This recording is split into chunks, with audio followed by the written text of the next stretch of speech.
My name is Filips Kļaviņš. I'm a senior partner in Ellex, Klavins, a law firm in Latvia, and I'm one of the founders of the firm. That was 32 years ago. Okay, great to meet you, Filips. Hello, my name is Osvalds Zebris. I'm writer and journalist, and today we're going to talk about really interesting topic, actually, which is pro bono project as such, and pro bono projects here at Ellex Kļaviņš here in Latvia. And maybe we can start with a little bit introduction about how did it start, pro bono projects here in Latvia at law firm, which you found 30 years ago. Well, yeah, I can say that pro bono legal services are in the DNA of Ellex for sure. Briefly, one thing we talked about a little bit earlier about cash donations. Of course, our law firm does that as well. We annually donate a sum to the Latvian Museum of Art, National Museum of Art, for example, earmarked for certain high-tech modern projects. And of course, lately, we've been contributing cash to help Ukraine in various ways. But with cash donations, anybody can do that, and lots of people do that. What we can do that's unique, lawyers and law firms, is we can use our lawyering skills and our knowledge of the law to perform services, pro bono services, which can be of great value, sometimes much more valuable than just a cash contribution. So that's what we try to do. But why are you doing this? Why? Well, again, it's in our DNA, and for lawyers, pro bono work, it's a long tradition. The pro bono publico is the Latin phrase, for the good of the public. That's the whole way that it fits in with lawyers. We are trained in our professional lives. Part of our purpose is to uphold justice, uphold the laws for the good of the public, for the good of society. So it's kind of ingrained in lawyers, not just Ellex and not just, since the 90s when we were founded. Even as students, the law school that I went to in the U.S., as students, there was a special help center for indigent clients in the area where the law school is located, where students would volunteer under supervision, of course, by experienced lawyers to help these people in the community. So already as you're a student, you're exposed to this notion that you should, and it's worthwhile to donate your services to help needy people and good causes. And, I can add that, of course, the University of Latvia, the law faculty, has this as well. There's a legal services, I think it's called a practice and help center, where people can approach the University Help Center, and a student, I believe it's master's level students now at LU, will help on the case, assemble the facts, interview the client, the pro bono client, do the research. Then, of course, an experienced lawyer will supervise the result. And in this way, the students are already volunteering their time and seeing the value in volunteering their time and helping people in the community. Okay. And our lawyers, by the way, of our firm, are volunteering our time as well to supervise the students in the help center. So we're very involved in that as well. I see. Okay, but maybe going back to Riga and Ellex Kļaviņš, you can maybe tell us which projects was first. Did you remember first pro bono project? Of course. Right when we started, pro bono opportunities are always there. And I remember one of the first ones, maybe the first one, or one of the first ones was a project called Dzīves prieks, the joy of life translated. It comes from Sweden. It's called Livlust in Sweden. And it's a project where you have sort of barracks or dormitories for orphaned youth or troubled youth, where they can go live and learn a trade and kind of be reoriented back into society. And this in Tukums region, this was established, I think, founded in 1994. So, our firm was founded in 92. So I think we started right on with that. The patroness of that project, by the way, was Queen Sylvia of Sweden, and she came for the opening of it. But yeah, we did the pro bono work to set up the not-for-profit entity and other contracts related to that matter. So that's 30 years ago, and we're still going strong with pro bono. Okay, great. And talking about nowadays, current time, maybe you can describe a little bit how many projects do you have now, and maybe you can mention some of them. Yeah, well, I don't know the exact number of projects, but we have we have them on a rolling basis. At least a dozen must be active at any one point in time. And I don't know, I guess they're in different spheres, you might say. For example, in education, one of our latest projects that we jumped on board with is Aukt. It's a foundation that was formed this summer by Swedbank. They contributed a large amount of money to start it, and it's going to try to help improve the education system in Latvia in various ways. And we're on board to help with legal services on that foundation. For many years, we've been working with Mission Possible, Iespējamā misija. Again, it's helping to improve the education system in Latvia.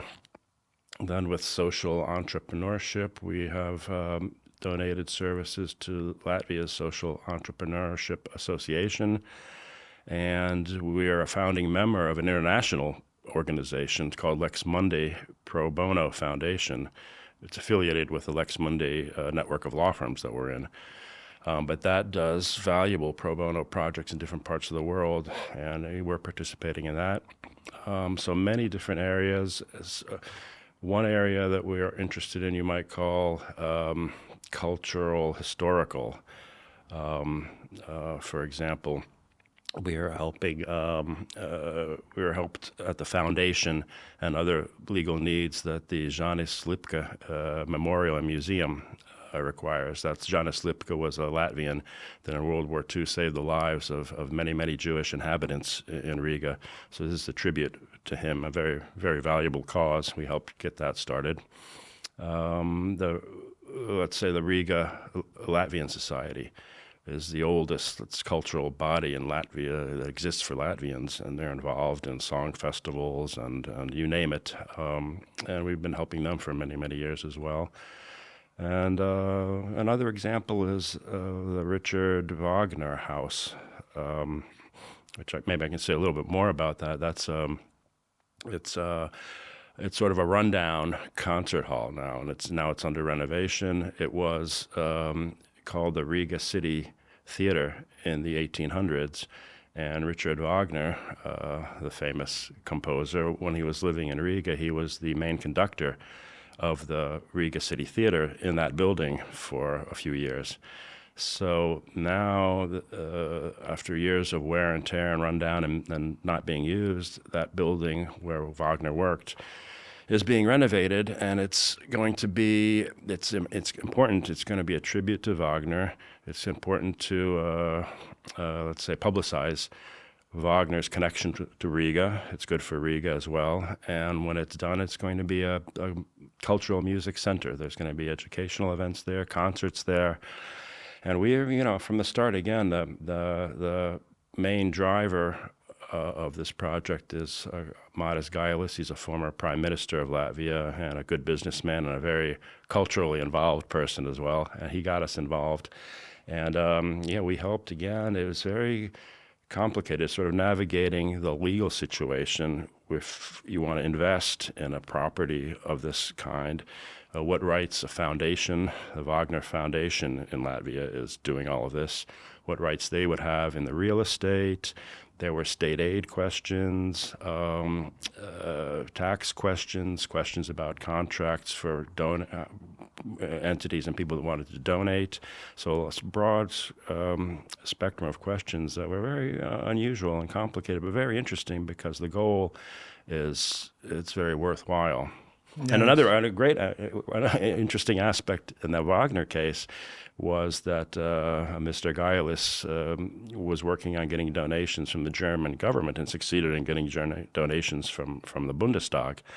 And so there was work with Germany, and we used our connections to find a partner law firm and lawyer in Germany that we had worked with who agreed also to help on the German side on a pro bono basis with these questions. So that was a very, it's ongoing. It's ongoing. Yeah.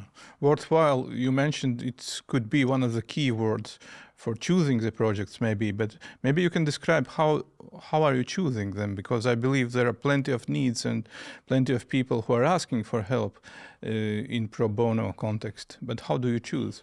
Yeah. I mean, you're right. The pro bono opportunities are all around, and they're there. But we don't really market for pro bono clients to come to us. It happens naturally, and we don't go out looking for them. They're always approaching us. And I guess it's just through our reputation partially, and through our network. Of course, over the years, you have a broad network of connections in Latvia. So very often, one of our good clients who is involved in a business himself or their company wants to get involved in a worthwhile project that's good for society, and will tip us off or involve us. So kind of word of mouth, and these projects come to us, and then we evaluate them together with the partners of the firm, together like any other client, that we're onboarding. We check first to make sure there's no conflicts of interest involved. We make sure that we have the capacity and the staffing to handle the matter, and the partners have to subjectively agree with the goal. We don't exclude any kind of a pro bono potential client, but we do have to pay attention to our capacity. And I think we tend to have more projects that are long-term, that are ongoing, like the Wagner project, Mission Possible Education project, where maybe we're right there at the foundation, but then we know that we can help this not-for-profit organization for years to come, and we stick with them. And that's also a good feeling to see how they grow. And they're sort of, we're helping the organization, and the organization's work is to help individuals. So that's kind of a model that we use a lot. And it's mainly long-term projects. It's turned out that way. I'm not saying that that's a requirement for us, but it's turned out that way. Those are very interesting. We do have more rarely one case I'd like to mention. I mean, is a one-shot deal, you might say, and a physical person was something that we're very proud of helping a young woman with ovarian cancer, stage 4, so very serious.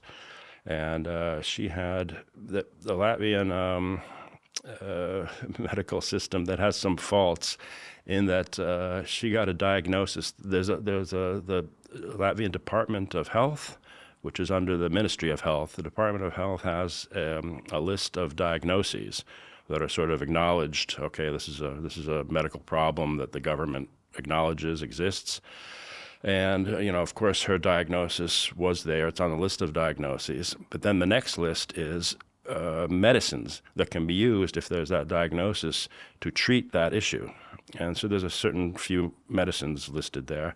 And the patient, the woman's doctors, that's a consili, it's a group of the treating doctors, said very clearly that the medicines on the list won't help her, but another medicine that's not on the list will help her.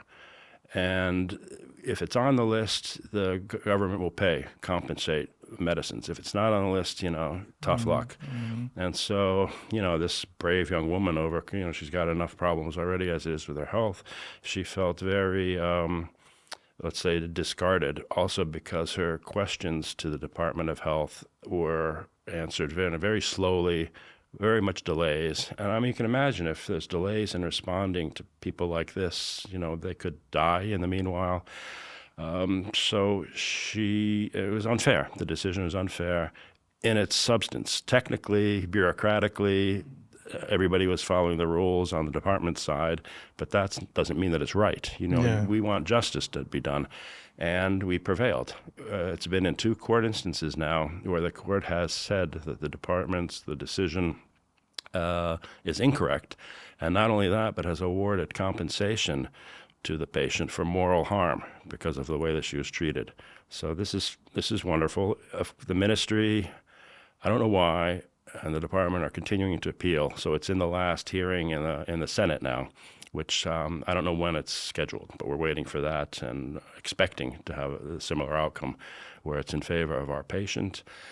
And we already see, I think, the effect that this lawsuit has had. We're hearing that the department is being more flexible now and is looking outside of the bounds of these formalistic rules that they had to help people more, responding a little bit better. So it's already having an effect, a domino effect in the society. So that's great. So this is like a one-off, you might say. Yeah, but see, it's worth doing. It's worth doing. But during this project, you were legal consultant for this woman. Yes. But taking into account that there are different needs and different projects in different fields, as you described already, what services could be that you are providing during the pro bono projects? What is the content of this job? Of that particular job? It's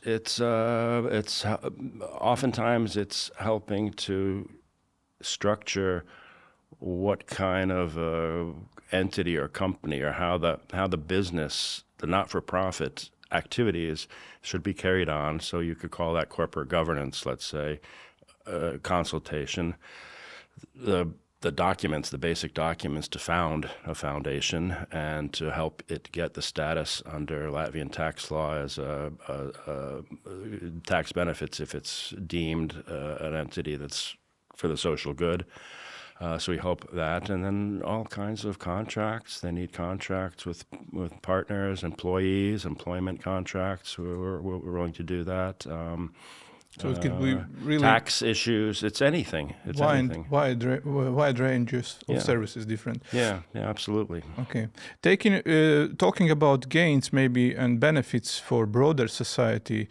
Could you mention maybe a part of current, let's say, project you are covering with your services, but maybe a little bit broader in society? What are the major benefits from this movement of pro bono projects? Well,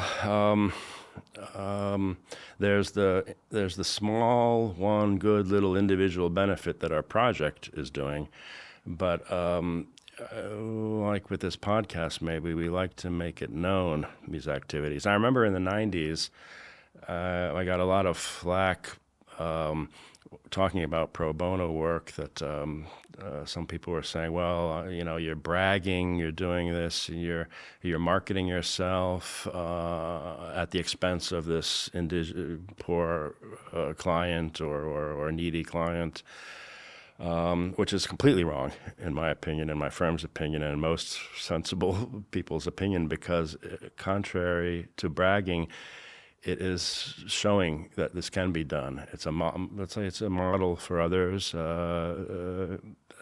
to encourage other people in society to also do that. You can do this. You should do this. It's a good thing to do. It's popularizing the notion of doing good for others around you. So we hope that spreads as much as possible. Corporations are doing it more. There's the ESG movement now. It includes social responsibility, but hey, lawyers are way ahead of the game. We've been doing pro bono, socially responsible assistance in society for way back already. And I have to say, there's a benefit to our firm because lawyers, employees want their company or where they work. These days they do enjoy that the company, the culture of the firm or the employer is socially responsible. They look for that. So we can retain good lawyers and good employees and attract good lawyers and employees if they see that we are ethical and that we're socially responsible and that they have a chance, the lawyers especially have a chance to work on some of these projects. If a lawyer in our firm who's not a partner, partners decide on taking on new clients, but if another lawyer, no matter what level, comes to us with an interesting project that they know of or a friend of theirs is involved in, and if we take it on, that lawyer is very excited to be working on it. So it's a benefit for the firm, for society. Nothing wrong. It's all good. Yeah, I hope we are encouraging some people during this podcast as well to do something similar. And thank you, Philip, for this conversation and what you are doing during these pro bono projects. And yeah, thank you. Thank you.